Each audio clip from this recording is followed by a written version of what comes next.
அனைவருக்கும் வணக்கம். நருந்தமிழ் விருந்து சேனலுக்கு உங்களை வரவேற்கிறேன். இன்னைக்கு நாம 5ஆம் வகுப்பு தமிழ் பாட புத்தகத்தில் இயல் 3இல் இருக்கும் தப்பி பிழைத்த மான் என்கிற துணை பாடத்தை பார்க்க இருக்கிறோம். ஆபத்தில் உதவுபவனே உண்மையான நண்பன்னு சொல்லுவாங்க. ஆபத்துல மாட்டிக்கிட்ட தன்னோட நண்பனை எப்படி காப்பாத்தினாங்க அப்படிங்கிற கதையை தப்பி பிழைத்த மான் மூலமா பார்க்கலாமா?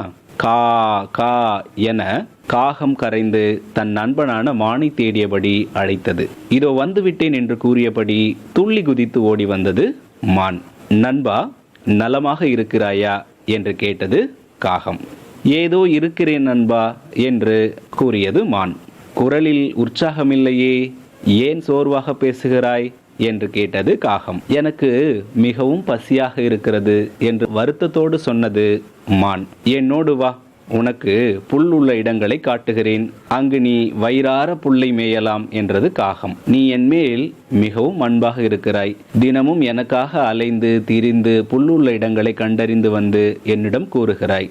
நன்றி நண்பா என்றது மான். நன்றியெல்லாம் கூற தேவையில்லை. எனக்கு சோர்வான நேரத்தில் உன் மீது அமர்ந்து பயணம் செய்கிறேன். நாம் இருவரும் நெடுநாள் நண்பர்கள். ஒருவருக்கொருவர் உதவியாய் இருப்பது இது ஒன்றும் புதிதல்லவே என்றது காகம். சரி நண்பா, பேசிக்கொண்டே நெடுந்தூரம் வந்துவிட்டோம்.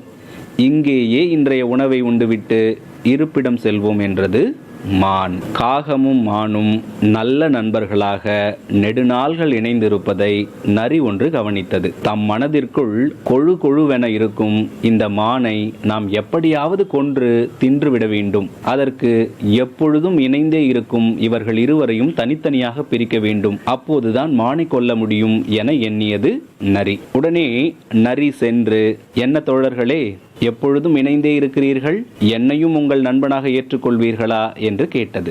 அதற்கென்ன, இன்று முதல் நீயும் எங்கள் நண்பனாக எங்களோடு சேர்ந்திருக்கலாம் என்றது மான். உடனே நரி நன்றி கூறியது. சரி, நேரமாகிவிட்டது, இருப்பிடம் செல்லலாம் என்று சொன்னது காகம்.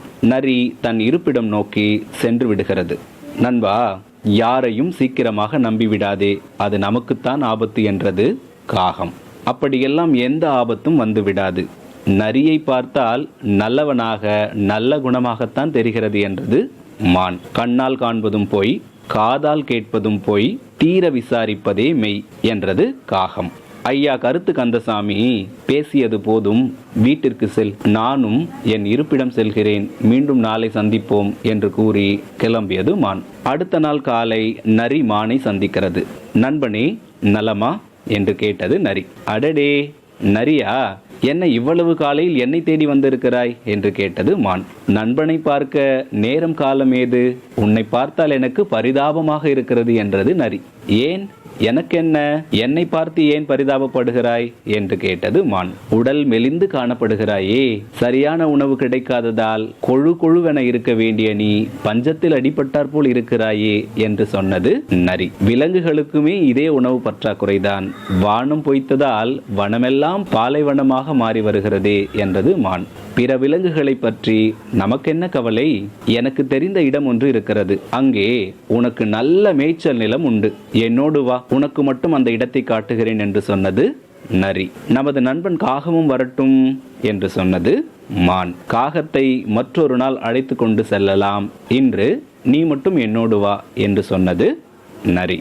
சரி, இவ்வளவு வலியுறுத்தி சொல்லுகிறாய், வருகிறேன் என்று கூறி நரியோடு மான் சென்றது. நரி மானை விவசாயி ஒருவரின் விளைச்சல் நிலத்தில் கொண்டு விடுகிறது. மான் பயிரை நன்கு மேய்ந்து பசியாறிய பிறகு இருப்பிடத்திற்கு திரும்புகிறது. இச்செயல் காகத்திற்கு தெரியாமலேயே தொடர்ந்து நீடிக்கிறது. விவசாயி தன் விளைச்சலை பாழாக்கும் விலங்கை பிடிக்க முடிவு செய்கிறான். அடுத்த நாள் வழக்கம் போல் மான் நரியோடு அந்த வயலுக்கு சென்று பயிரை மேய்கிறது. அந்த நேரத்தில் விவசாயி வருவதை பார்த்தவுடன் தப்பிக்க நினைத்த மான் வேகமாக ஓடும்போது அருகிலிருந்த கம்பி வலையில் எதிர்பாராமல் சிக்கிக் கொள்கிறது. இதை அறிந்த நரி தாம் எதிர்பார்த்து கொண்டிருந்த வாய்ப்பு வந்துவிட்டதை நினைத்து மகிழ்ந்தது. மானை அப்படியே தவிக்க விட்டுவிட்டு ஓடி போய் அருகில் உள்ள கரும்பு வயலில் மறைந்து கொண்டு நடக்க இருப்பதை கவனித்துக் கொண்டிருந்தது. நண்பா, நண்பா, எங்கே இருக்கிறாய்?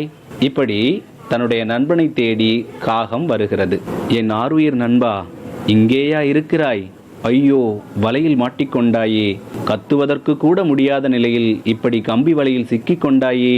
சரி சரி, நீ தப்பித்துக் கொள்ள ஒரு யோசனை சொல்கிறேன். விவசாயி அருகில் வரும் வரை நீ இறந்தது போல் அசையாமல் இரு. விவசாயி உன்னை வலையிலிருந்து விடுவித்தவுடன் நான் மரத்திலிருந்து கா கா கா என்று குரல் கொடுக்கிறேன். உடனே தப்பித்து விடு என்றது காகம். விவசாயி மானின் அருகில் வருகிறான். ஓ மானா, நீதான் இத்தனை நாளாக என் பயிரை நாசப்படுத்தினாயா? இன்று வலையில் மாட்டிக்கொண்டாய் என்று கூறியவாறே மானை பிடிக்க வருகிறான். ஓ, மான் இறந்து விட்டது போல் இருக்கிறதே. சரி, வலையிலிருந்து மானை விடுவித்து வீட்டிற்கு எடுத்து செல்வோம் என்று சொல்லிக்கொண்டே வலையிலிருந்து மானை விடுவிக்கிறான். அப்போது காகம் கரைகிறது. அதுவரை இறந்தவாறு நடித்துக் கொண்டிருந்த மான் கண்ணிமைக்கும் நேரத்தில் உயிர் பிழைத்தால் போதும் என துள்ளி பாய்ந்து வேகமாக ஓடியது. அடடே, மான் என்னை ஏமாற்றிவிட்டதே என்று ஏமாற்றத்துடன் விவசாயி தன் நீண்ட தடியை எடுத்து ஓடும் மானை நோக்கி வேகமாக வீசுகிறான். அந்த தடி பதுங்கி இருந்த நரியின் மேல் பட்டு நரி மயங்கி கீழே விழுகிறது. விவசாயி ஏமாற்றம் அடைகிறான். சிறிது நேரத்திற்கு பின் மயக்கம் தெளிந்து எழுந்த நரியிடம், நரியே, உன் வஞ்சக எண்ணம் உனக்கே கேடாக முடிந்தது. நம்பினவர்களுக்கு என்றும் துரோகம் செய்யாது என்று சொன்னது காகம். வெட்கி தலை குனிந்தவாறே, மன்னித்து விடு நண்பா, இனிமேல் இப்படி நடந்து கொள்ள மாட்டேன் என்று கூறியது நரி. தன்னை போல் பிறரையும் நேசிக்க வேண்டும், நண்பர்களோடு உண்மை அன்புடன் பழக வேண்டும் என்றது காகம். இந்த கதையின் நீதி, ஆபத்தில் உதவுபவனே உண்மையான நண்பன். என்ன மாணவர்களே, நீங்களும் நல்ல நண்பர்களாக இருக்க வேண்டும். திருவள்ளுவர் கூறுவது போல, உடுக்கை இழந்தவன் கை போல ஆங்கே இடுக்கண் களைவதாம் நட்பு. நம் உடலில் இருக்கிற உடை நழுவும் போது நம்மை அறியாமலே கைகள் போய் சென்று நம்முடைய மானத்தை காப்பது போல, நம்முடைய நண்பர்களுக்கு துன்பம் வரும்போது உடனடியாக போய் சென்று அவர்களுக்கு உதவ வேண்டும். இந்த கதையின் மூலம் ஆபத்தில் உதவுபவனே உண்மையான நண்பன் என்பதை தெரிந்து கொண்டோம். நீங்களும் எல்லோருடனும் உண்மையான அன்புடன் உண்மையான நட்புடன் பழக வேண்டும். இன்று நான் உங்களுக்கு நடத்திய பாடம் பிடித்திருந்ததென்றால் என்னுடைய சேனலை சப்ஸ்கிரைப் பண்ணுங்க, உங்க நண்பர்களுக்கும் பகிர்ந்துக்கோங்க. நன்றி.